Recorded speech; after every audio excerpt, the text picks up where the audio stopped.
There were a lot of great games last weekend. While the schedule isn't as juicy this week, there's still a number of really solid matchups. Here are the 10 games I'm looking forward to the most in week 2. Before we get to today's video, make sure to hit that subscribe button and turn on those notifications if you're new to my channel. If you're watching this video, odds are you love college football, and odds are you aren't subscribed to my channel, so make sure to subscribe to one of the best college football communities here on YouTube. We'll start out with the best game of the entire weekend and one of the best games of the entire college football season. Number 3 Texas is going on the road to take on number 10 Michigan. This is a matchup that was nearly the national championship last year. Texas is ranked number 3 and they have national championship aspirations. Michigan is ranked number 10, and although this isn't the same team we saw last year, they still have national championship aspirations as well. This is going to be a really good test for both of these teams. It's going to be a great test for Texas to see if they're once again one of the better teams in all of college football. Meanwhile, for Michigan, it's a great test to see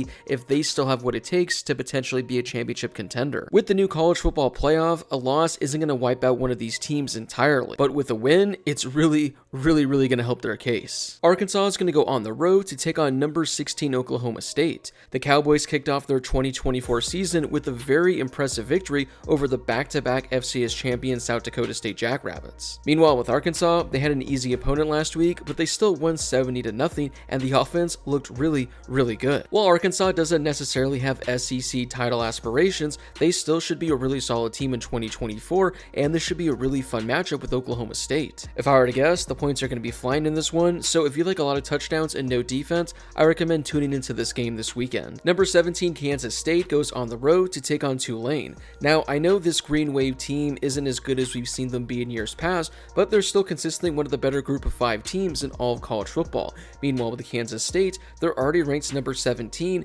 and not only are they making a Big 12 push this year, they're making a playoff push as well. Who would have thought that after a couple of weeks, Georgia Tech would be ranked inside the top 25? I had them in my top 25 this past weekend, and it looks like the AP poll voters agree as well. They've been a pleasant surprise so far in the ACC this year, and they could be a potential sleeper in that conference. Speaking of sleepers in the ACC, Syracuse had a really good debut to their 2024 season. Kyle McCord looked really solid, and the Syracuse offense looked really good as well. As of right now, Georgia Tech is favored by only 3 points, so this is expected to be a really close game. One of the better rivalries in all of college football, we have Iowa State going on the road to take on number 21 Iowa. Despite being ranked number 21, this is expected to be a close game as the Hawkeyes are favored by only 3 points.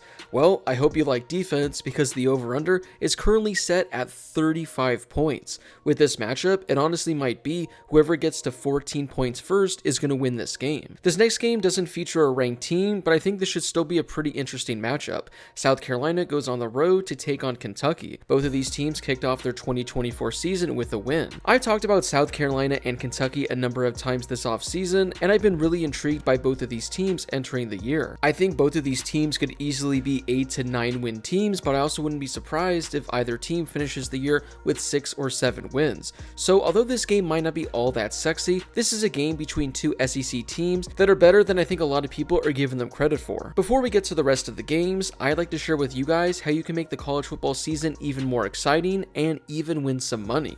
I've partnered with Underdog Fantasy to bring you this amazing deal. If you download the Underdog Fantasy app and use promo code Harris, they'll match your first deposit up to $1,000. You can choose your favorite players from every game this weekend and decide whether or not they will go higher or lower than their projections. So to add a little extra excitement to every game and win some money, make sure to use promo code Harris for a 100% deposit match up to $1,000. Again, they're giving you up to $1,000 of free money. You can also sign up using the link in my description as well. We have another pretty solid ranked matchup as number 14 Tennessee takes on number 24 NC State in the Duke's Mayo Classic. This game is being played in Charlotte, so NC State should have the home crowd, but if I were to guess, I think there are going to be more Tennessee fans at this game. NC State was on upset watch last week, but they ultimately walked away with the victory. Meanwhile, with Tennessee, they cruised with a very comfortable 69-3 win over Chattanooga. Nico Iamaleava looked really solid in his debut as he threw for 300 yards with 3 passing touchdowns.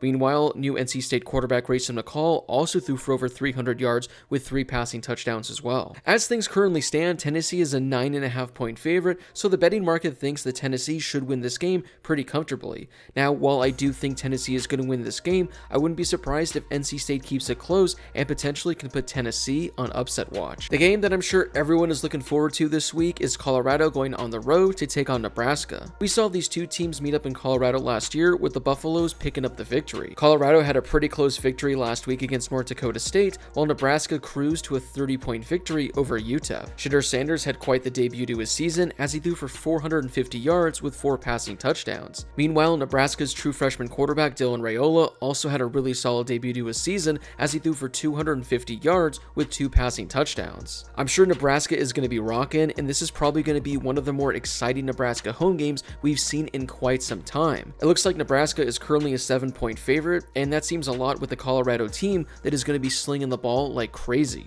Nebraska is going to have that home field advantage, so maybe that's going to be what puts them over the top in this one. Either way, I think the points are going to be flowing. I think this place is going to be rocking. Hopefully there's some chippiness going on because this is an old-fashioned rivalry game, and I'm really looking forward to this one this weekend. Boise State's going on the road to take on number 7 Oregon. Oregon was surprisingly on upset watch last weekend as they led Idaho by only 3 points in the 4th quarter. This was a game in which they were favored by 45 points. Meanwhile, with Boise State, they won a shootout at Georgia Southern as they won 56-45. Now, as things currently stand, Oregon is favored by 19 points, so they're expecting this win to not be close as well. But if Idaho could keep it close with the Ducks, I think the Broncos could keep it close as well. Now, with this game, I feel like it's going to go one of two ways. Oregon was embarrassed with how they performed last week, and this is going to be an absolute massacre for Boise State, and the Ducks are going to win by something like 35 points. Or Boise State and this high-powered offense is in fact the real deal, and this 19-point spread is really disrespectful, and the Broncos are going to keep this a close game. If I were to guess, because of their ability to score, I think Boise State is going to hang around in this contest. The final game on today's list is Texas Tech going on the road to Washington State. Both of these teams are 1-0. Texas Tech had a really close overtime victory against Abilene Christian last week, whereas Washington State defeated Portland State 70-30. Now, the reason I have this game on this list is for one reason and one reason only. This has the highest over-under of the entire week at 67 points. Plus, this game kicks off at 7 p.m. Pacific, which means on the East Coast, this is a 10 o'clock game. This is some Pac-12 after dark, and I wouldn't be surprised if this game is something crazy and it ends up being a final score of something like, I don't know, 60-55. Neither of these teams have any playoff aspirations, but one thing is certain, they're going to be scoring a lot of points, and as a college football fan, that is all I can ask for. Well, those are the 10 games I'm looking forward to the most in week 2. Which game are you most excited for? Also, was there a game I didn't include that should have been on this list? Whatever game it is, let me know in the comment section down below. Before you leave, don't forget to hit that subscribe button and turn on those notifications if you're new to my channel. I'm posting college football videos every day during the season, so make sure to subscribe so you never miss a video. Also, don't forget to drop a like on this video as well. It helps out with that YouTube algorithm, and it helps share the video and my channel with more college football fans. Plus, it only takes a second to do. As always, thank you guys so much for watching, and I'll see you all in my next video.